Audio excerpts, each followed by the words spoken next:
Welcome to Beyond the Breakwater, where just beyond the crashing waves of fear, discomfort, and doubt lies the greatest potential for life transformation. We want to guide you into the open waters where the calculated risk you take becomes the turning point for you or your organization to thrive.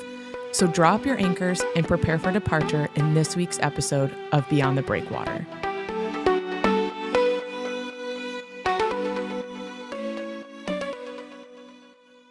All right, we are back with another episode of Beyond the Breakwater. I am Lyndsay, and with me is Ed.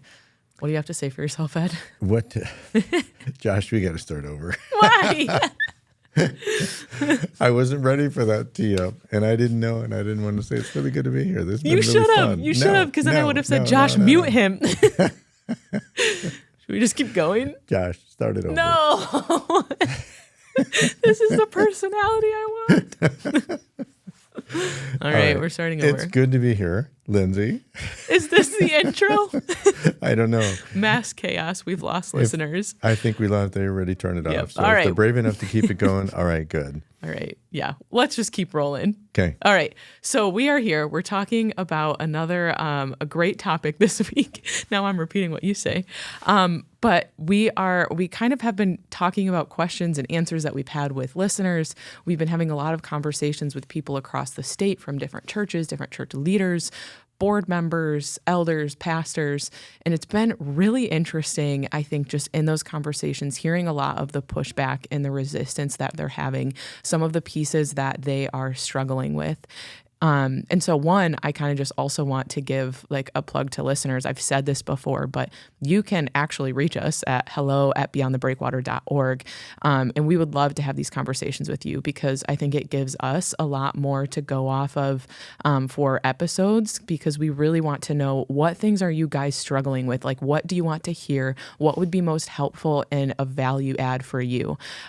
So we have these conversations. We would love to have more of them. But in this conversation that I had with a church leader this week across the state, is they were really wrestling just with the heart issue of, all right, we have a ministry that we want to run with. Let's say it's a food ministry. We have it. Now the question is, do we charge or do we give it away for free?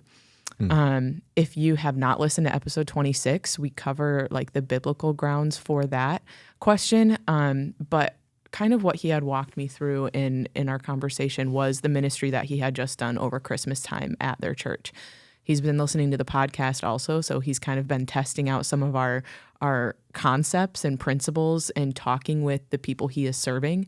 And so their Christmas ministry, from what I understand, is it's kind of like it's a food giveaway or a food pantry, where this year he said that they had a lot more quality food, nutritious food. But what they really struggled with was getting people to actually like take the food. And at first, before the event, they're like, man, I think we might run out of food. We might not have enough for everybody.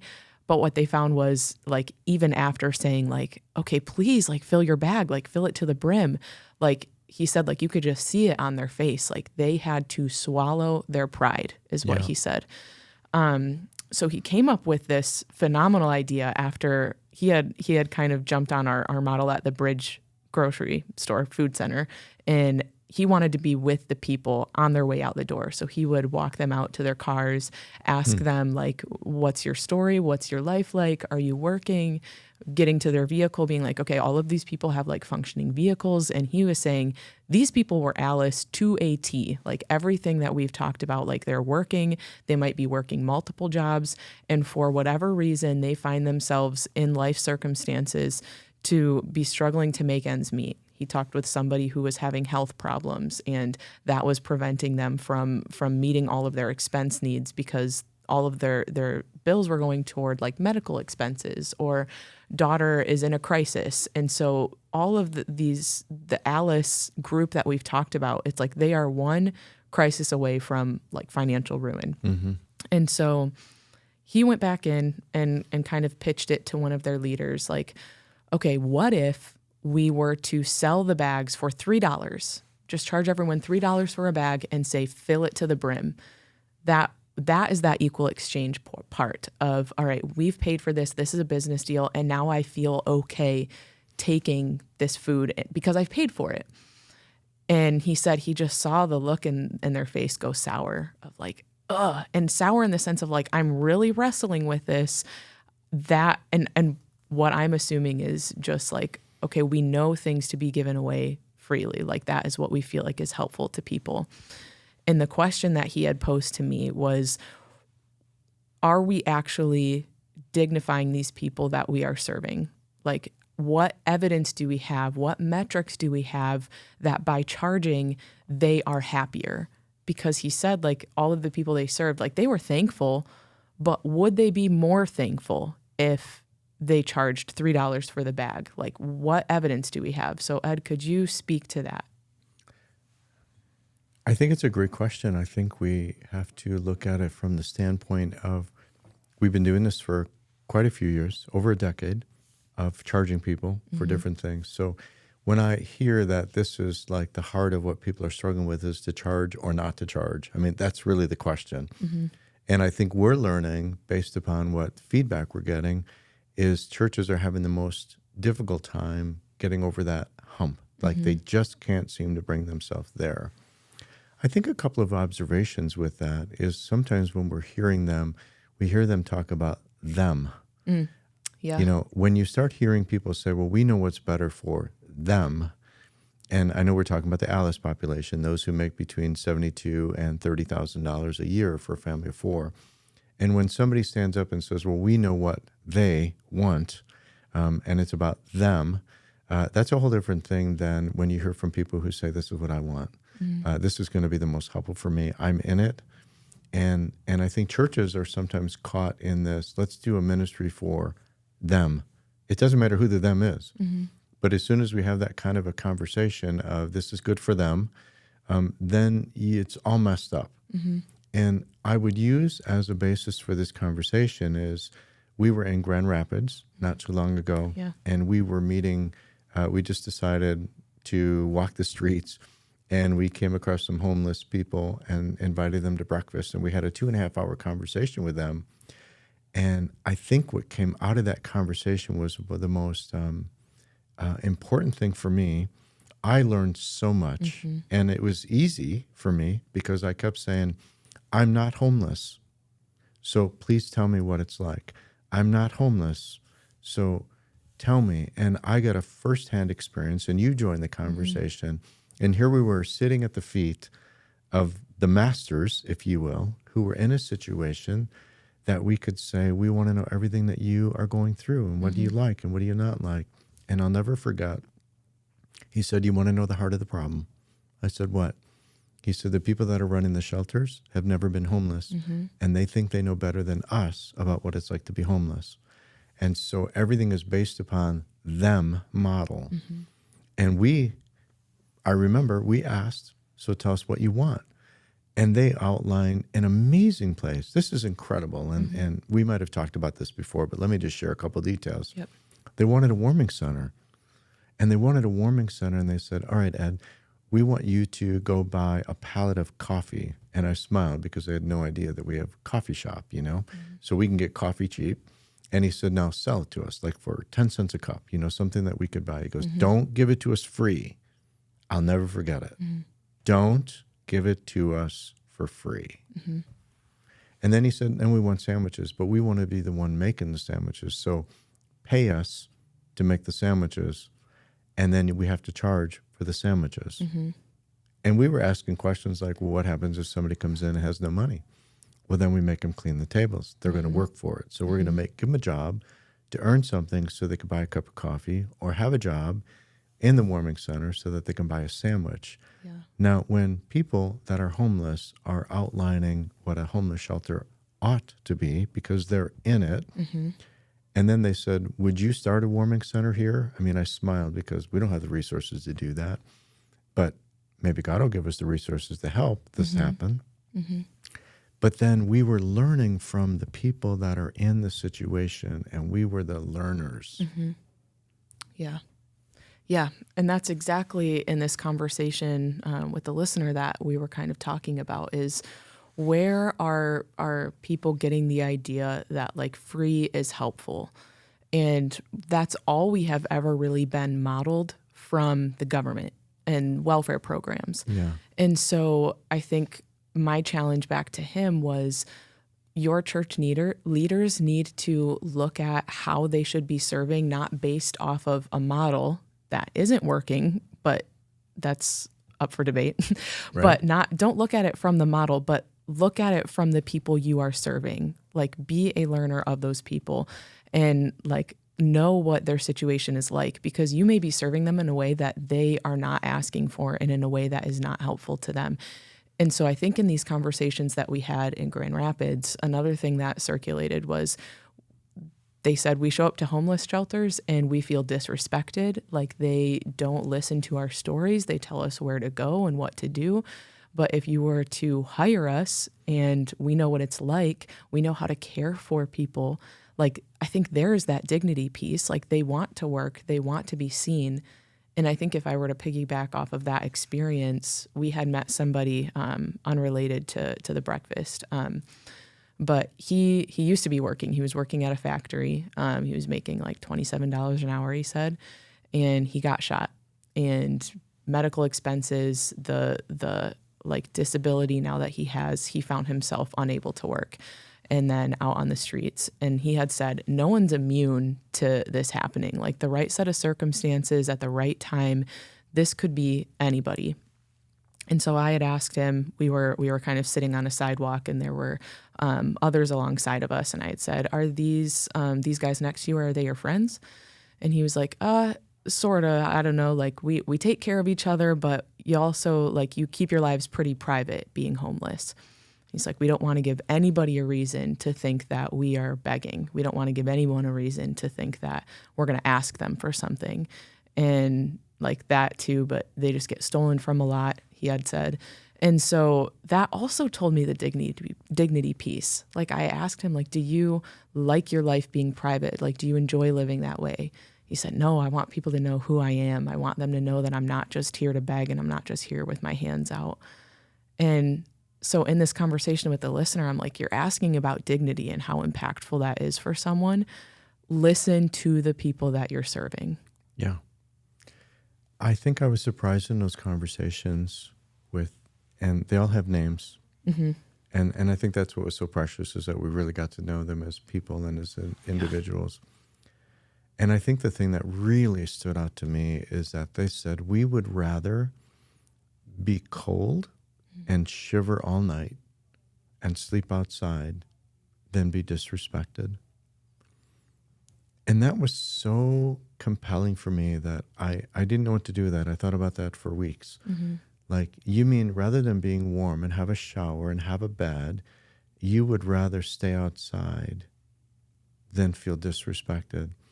And when you and I chatted after that, and I think we counted about 25 times that he used the word respect. Mm-hmm. So isn't it interesting that somebody who is starting from a place of very limited resources, very few belongings, mm-hmm.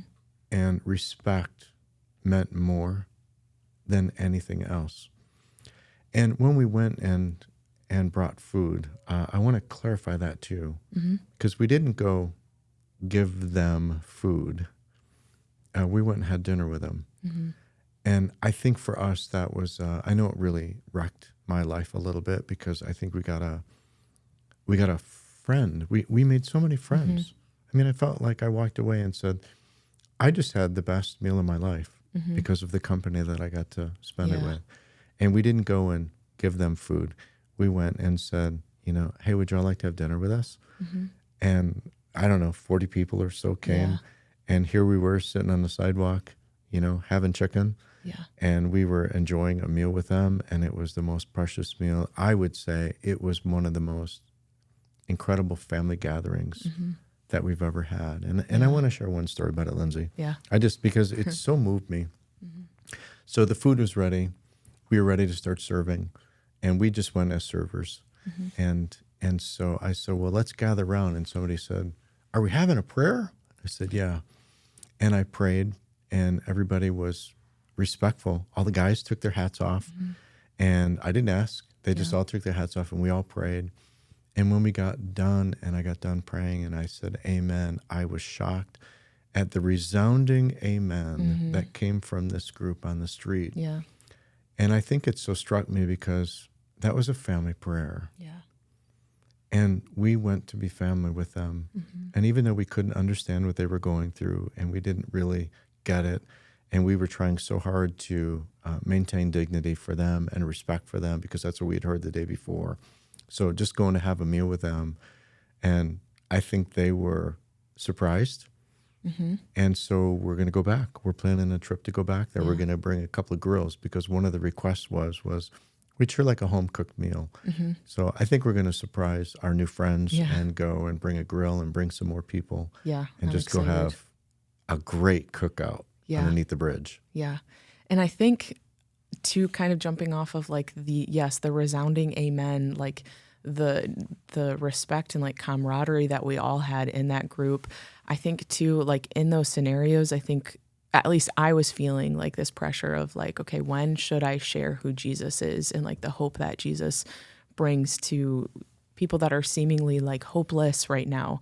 And as I sat on the pavement with the guy that I was talking about earlier who was shot, when I asked him if he liked his life being private, and he had said, no, I want people to know who I am. I asked him, I was like, okay, what is something that you want me to know about you? And he said that I love Jesus and I love to sing. And he sang just the most beautiful song. And he called it his soul music to God. And in that moment, I was like, he's not worshiping the Lord right now. Like I felt like I got to sit in what it looks like for the Holy Spirit to minister to a person. And at that point I was like, wow, like I am just here right now to care for him. Like I don't need to give him a 3-sentence pitch about who Jesus is and ask that he convert his life and follow the Lord then and there. Like he loves the Lord.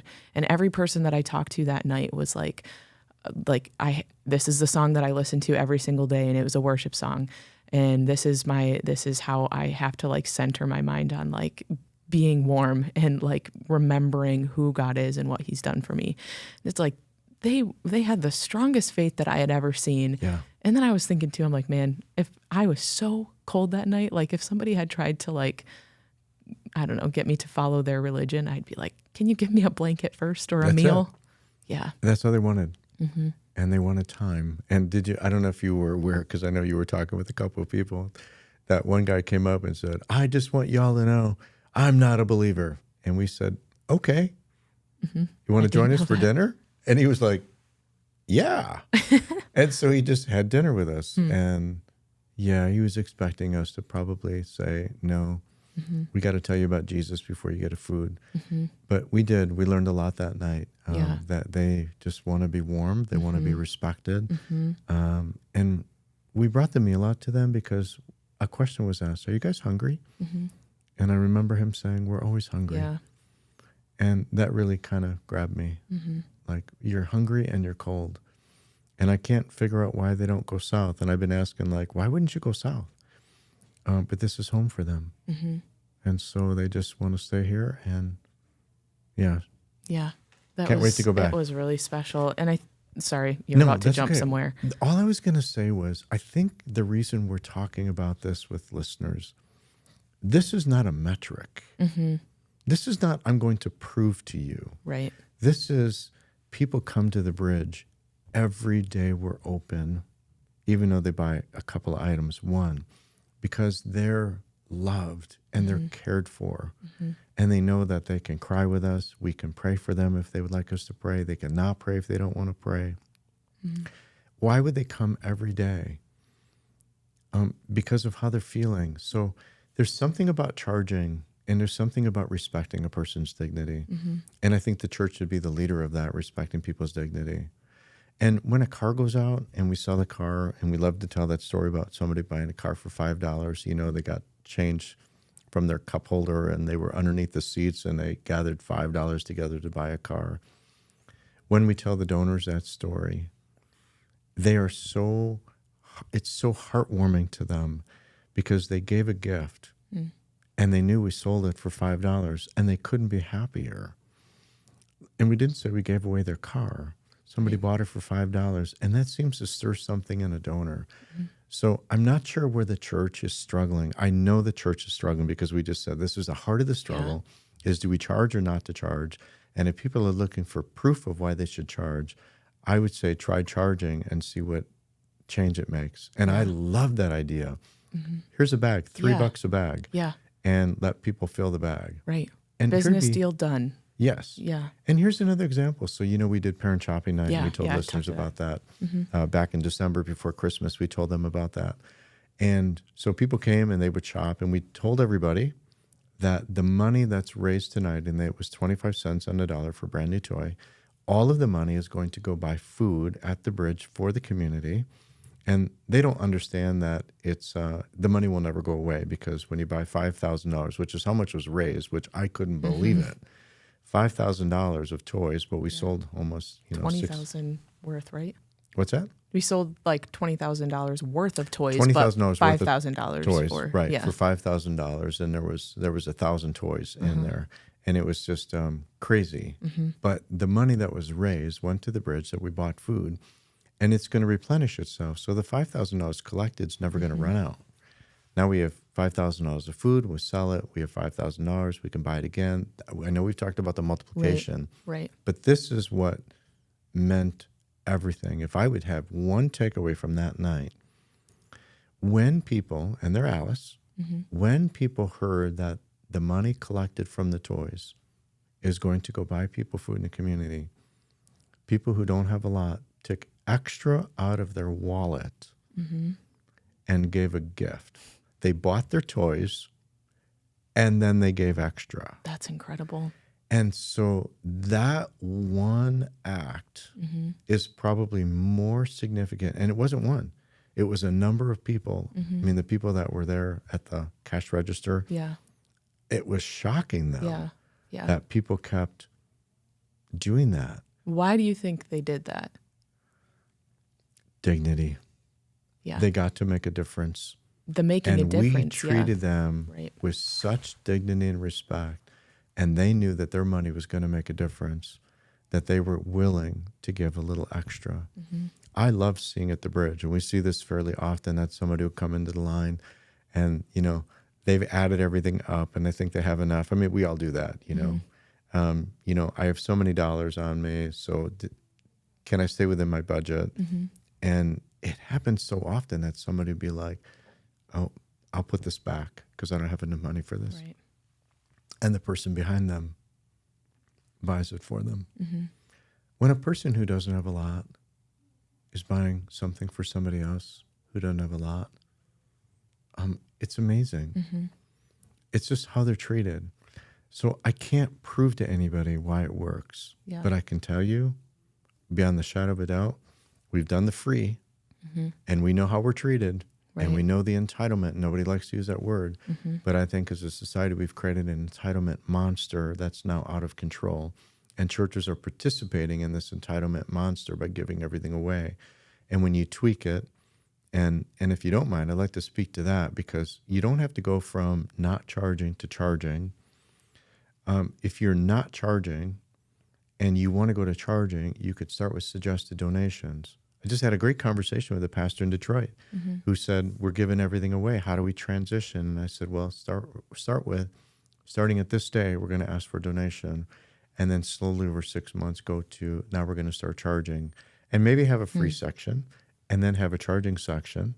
And it'll be interesting to just start building the section that you buy. And then you have the section that's for free.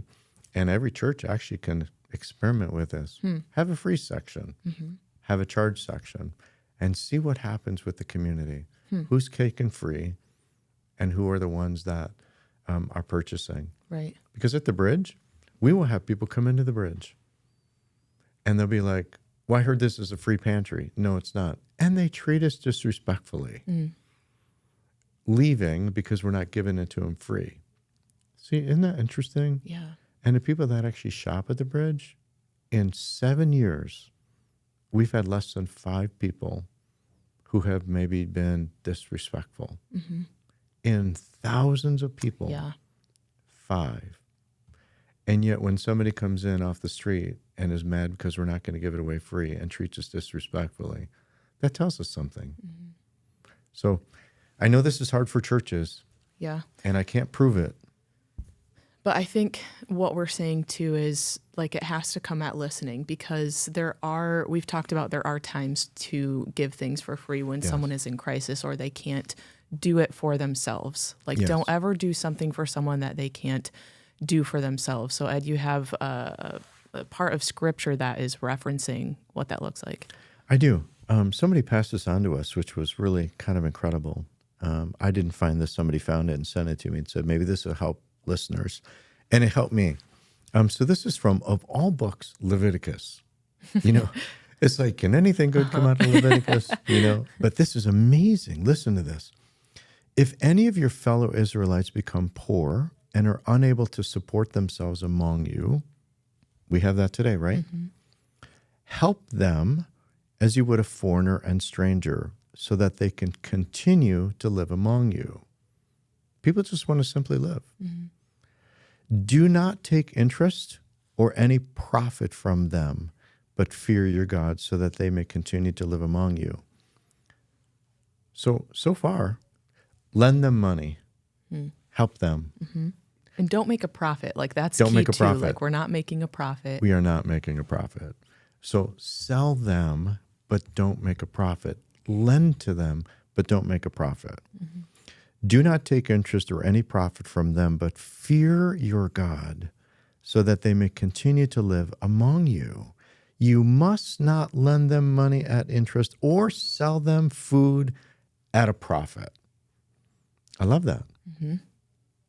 So it's not don't sell them food. Right.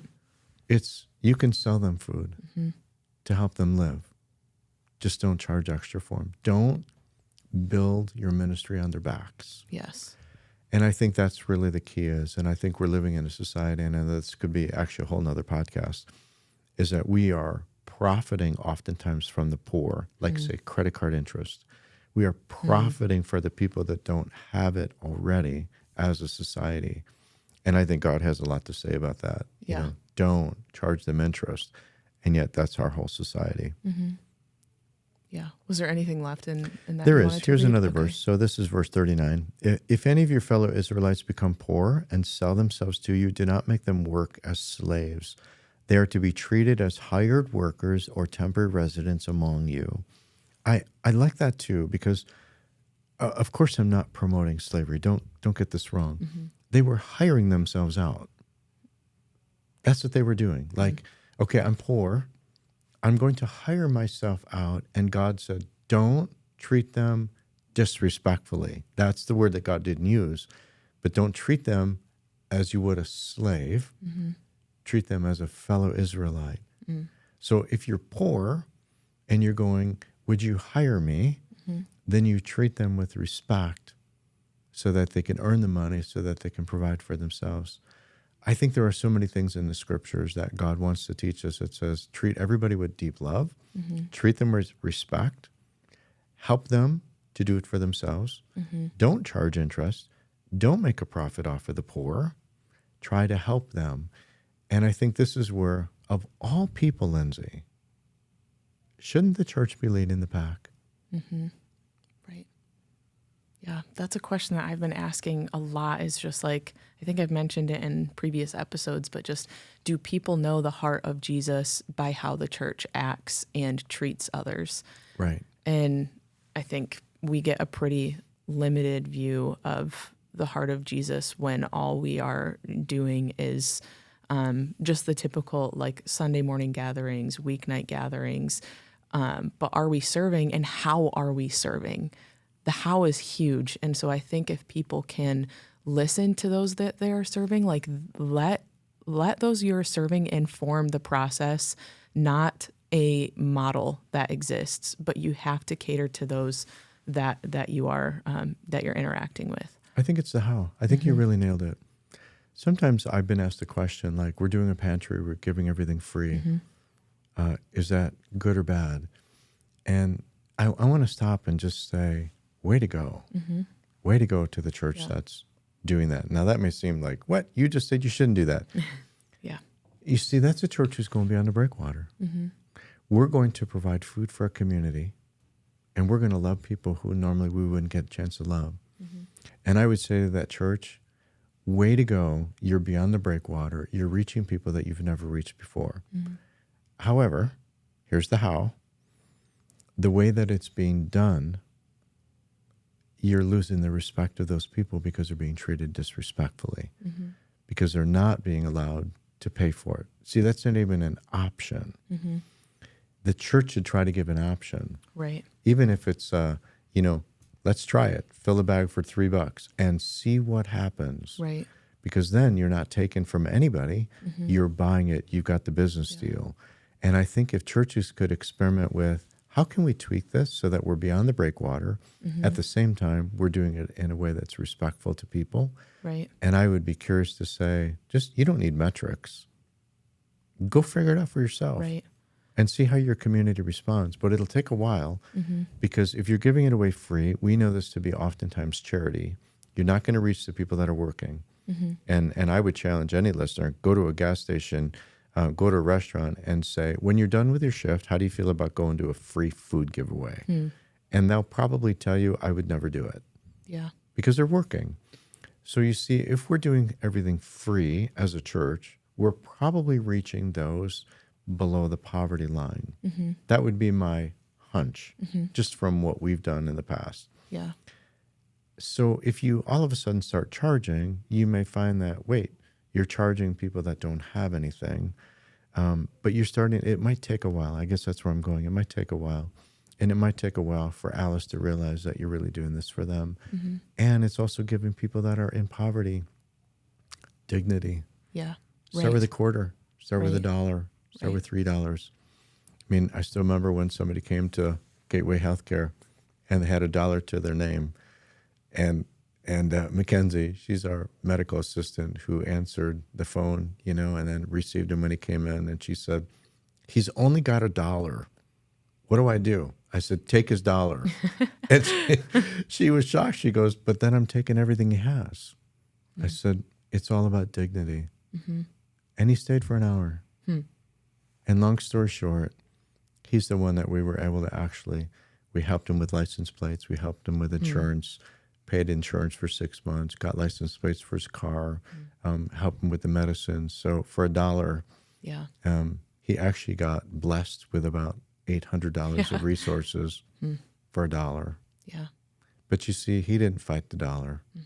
It was all about dignity. Right. He wanted to pay for his medical care. Yeah. And I kind of wonder, too, if at the Christmas event that we were talking about, that, food giveaways, if they had charged $3 for a bag, I wonder if people would have filled up their bags more. So not only are their dignity is still intact, but the impact of the physical ministry of feeding people, like more food to go out to families who need it. And so, it's just it's twofold, the dollars are multiplied, the impact of food is increased, and people have dignity intact. So it's the same with the Gateway patient, where it's he paid $1, but the impact was much greater. All of the little freebies and things that we could help out with, and just the exchange of time, and him taking up the time to be there because he paid for it. And yeah, it's very impactful. It's really funny what you just said. It just reminds me. But you see, this is dignity. That Menards, I remember a couple of years ago, had this thing where you buy a bag and then you get to fill it. And, I always had to ask, how far out of the bag? So can you put a swing set that'll fit into one bag? It's sticking up 10 feet. Yeah, right. And they were like, no, there's a limit how much high it had to be. But you see, it was a challenge because they said, this is how much the bag is, fill the bag. And we would fill the bag to stuff till it was breaking, right? Oh, yeah. Yeah. I think that was a deal. Yes. Yeah. See, now why do I feel that way? Oh, this is great. I can't wait to go because I'm going to fill my bag. Yeah. Yeah. But then we use a different way for people that don't have. Right. But if we said to them, buy a bag of groceries for $3, you can count on it. Yes. I mean, it'll be splitting at the seams, and they're going to walk out and say, can you believe I got this much food for $3? Yes. And they're going to walk away with joy on their face. If only churches would pick up on how critical that is. Yeah.